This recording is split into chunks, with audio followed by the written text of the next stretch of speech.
আজকে সকালবেলা ভীষণ সুন্দর রোদ দিচ্ছিল। আমি ভোরবেলা উঠে জানলাগুলো খুলে দিয়েছিলাম, তাতে করে রোদটা আরও ভালো আসছিল। আর আজকে ভীষণ একটা স্পেশাল দিন, আমার বাবা মায়ের অ্যানিভার্সারি। আমি সকালবেলা উঠে এখানে পায়েস বসিয়ে দিয়েছি। আমি চেষ্টা করছি নিজে হাতে টুকটাক জিনিসপত্র করার। আর এখানে চিকেন ম্যারিনেট করতে দিয়েছি চিলি চিকেনের জন্য। আমার বাবা মা কিন্তু একদম এসব খায় না, বাবা তো চিকেন খায়ই না, মা তাও চিকেন খায়, মাকেই চেষ্টা করবো খাওয়ানোর। তো মানে মেনলি আমাদের জন্যই হচ্ছে এসব। যাই হোক, দারুণ টেস্ট হয়েছিল চিলি চিকেনটা। চিলি চিকেন সব থেকে ইজি একটা রেসিপি, আমাদের এখানে হয়েও গেছে।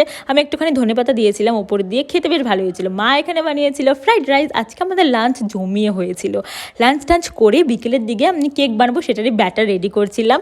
তো কেক আমাদের এখানে হোক আস্তে ধীরে। তো সন্ধ্যেবেলায় এই যে বাবা মাকে নিয়ে এসেছি, এই যে আমার কেকটা অ্যানিভার্সারি সেলিব্রেট হচ্ছে। বাবা মা একটু লজ্জা পাচ্ছিল, বাট স্টিল ঠিক আছে, এই মোমেন্টগুলোই তো থাকবে, তাই না? তো এখানে কেক খাওয়া দাওয়া চলছে। বাবা এখানে তখন নিচেই খাচ্ছে, মা বলছে আয় তোকেও খাওয়াই। তোমরা কেক দেখে ততক্ষণ তোমরা চ্যানেলটা সাবস্ক্রাইব করো। Bye, tata.